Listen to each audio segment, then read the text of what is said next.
So Unit 7 was all about right triangles, which was Pythagorean theorem, special right triangles, and some basic introductory work to trigonometry.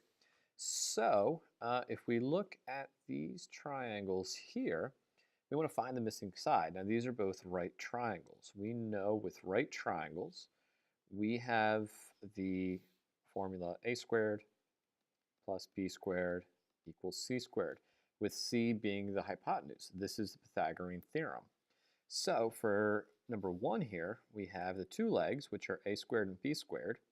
So that's going to be x squared plus 3 squared is equal to the hypotenuse, which is 15 squared. Well, here, this is going to be x squared plus 9 is equal to the square root of 15 squared, which is 15. So we get that x squared is equal to 6, or that x is equal to the square root of 6.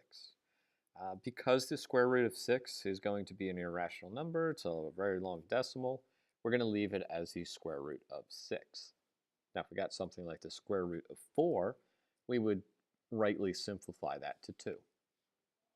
For number 2, again, we have the two legs, so x squared plus 13 squared equals the square root of 257 squared. When we square root, just like in number 1, it undoes it. So taking a square root is like taking a step back, and then squaring it is taking a step forward. So here we get x squared plus 169 is equal to 257. And so if we subtract 169 from both sides, we do 257 minus 169, which is 88. So x is going to be equal to the square root of 88. This is not reduced in the most simplest form.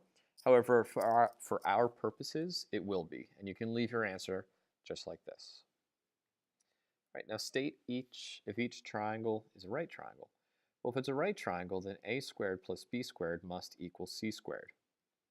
Again, with c being the hypotenuse. Don't forget that the hypotenuse is always the largest value. So I know that if this is a right triangle, that 7 would be the hypotenuse. So it would be true that 5 squared plus 2 root 6 squared is going to equal 7 squared. 5 squared is going to be equal to 25, and 7 squared is going to be equal to 49. But what happens with 2 root 6 can be confusing for some. We're squaring this whole 2 times square root of 6.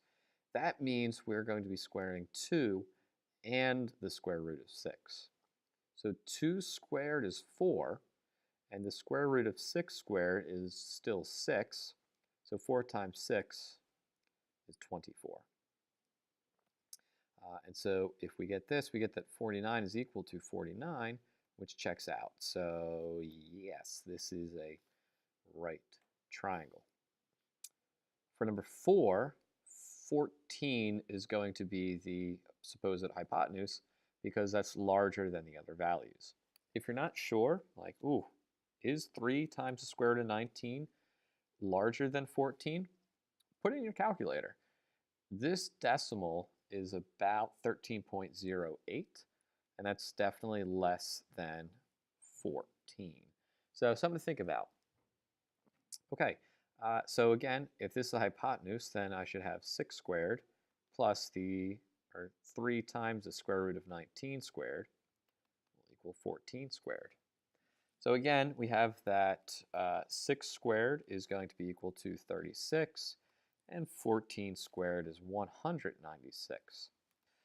But again, we have this case where we have to square both of these terms. So 3 squared is 9, and the square root of 19 squared is just 19. So 9 times 19 is 171. If I add that to 36, I get 207, but 207 does not equal 196. So this is not a right triangle. So we can use the Pythagorean theorem either to find a missing side or to determine whether or not a triangle is a right triangle. We can also have our special cases. Now with special right triangles, with a 45, 45, 90 triangle, these are just hypotenuse. These are just isosceles triangles. So here, if this is 5, then B is also 5. Don't forget that this is going to be n, and the hypotenuse will be n root 2. So if n is 5, then A is going to be n times root 2, so 5 times root 2. So A is equal to 5 times root 2, and B is going to be equal to just 5. That one was simple. 5 is a little bit tricky. We have the hypotenuse is 9, but we also know the hypotenuse is 9 times root 2. So if we want to find n, we have to divide both sides by root 2. So this tells us that n is equal to 9 divided by the square root of 2. And because this is a 45, 45, 90 triangle, m also equals that. Now in algebra, we don't like to leave a square root in the denominator, but again, for our purposes for right now, this is fine. With a 30, 60, 90 triangle, the rules are a little bit different. And I know this is complicated for some people, so actually I'm going to draw this out. So if you remember that a 30, 60, 90 triangle is going to look like this, recall the rules from the previous unit where the smaller the side means the smaller the angle.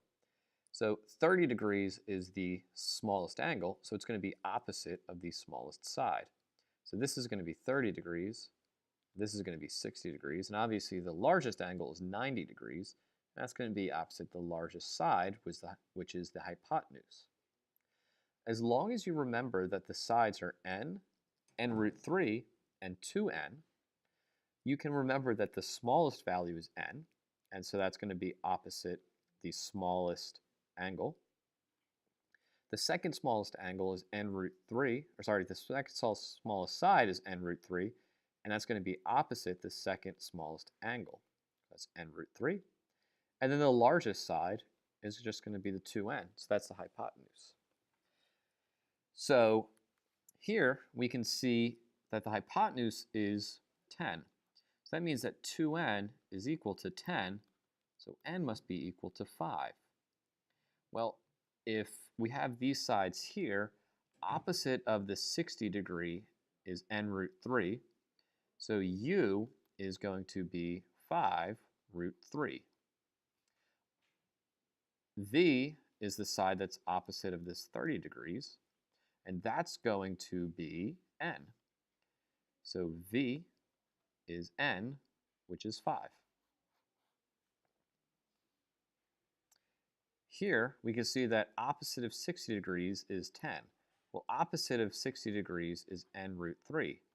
So we know n root 3 is equal to 10, so n must be equal to 10 divided by root 3. Again, we can leave it like this.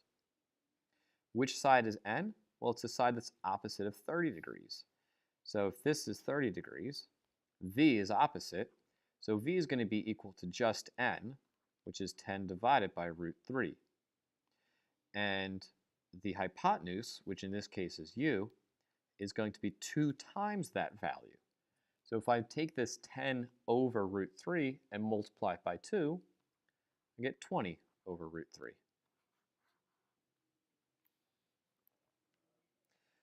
There's a little bit of algebra involved with these, but as long as you know the rule and you can recreate this picture, at least set up the equations and that will guide you through it. And then finally in this unit we had trig. We had our SOHCAHTOA, where the sine is equal to the opposite over the hypotenuse, the cosine is equal to the adjacent over hypotenuse, and the tangent is equal to the opposite over the adjacent. So here, if z is my reference angle, I have that the sine of z is equal to the opposite side, which is 20, over the hypotenuse, which is 29. If I could reduce the fraction, I would, but here I can't. C is my reference angle, and so I have that the sine of c is equal to, again, the opposite side, which is 30, over the hypotenuse, which is 50, but that reduces. They both have a common factor of 10, so the sine of c is just 3 divided by 5. For the cosine is the adjacent over the hypotenuse. Well, if we look at this, x being the reference angle, we can see that there are actually two adjacent sides, two sides touching it. But one of them is the hypotenuse. So the other side that's touching this angle, that's the adjacent side. And so we get 30 over the hypotenuse, which is 50. And so the cosine of x is equal to 3/5. I don't like that 3. That's better. And then finally, z for cosines. We have the cosine of z is going to be, again, the adjacent side over the hypotenuse. So that's 48 divided by 50. So we can reduce that. And so that fraction reduces because they both have a common factor of 2. We can reduce this to 24 over 25. Cosine of z is equal to 24 over 25. And finally, the tangent is opposite over adjacent, so there's no need for the hypotenuse. So if this is x as my reference angle, then the tangent of that is going to be the opposite side, which is 30, over the adjacent side, which is 16. If we do 30 divided by 16, we can actually reduce that fraction. So we get that the tangent of x is equal to 15 over 8. And 14, if the tangent, again, is the opposite over the adjacent side, the opposite side here is 15, and the adjacent side is 36. They do have a common factor of 3, and so I can reduce that. Tangent of z is equal to 5 over 12. So as long as you know your trigonometry rules, your SOHCAHTOA, as long as you know your special right triangles and how to recreate them, and Pythagorean theorem, then you are all set for Unit 7.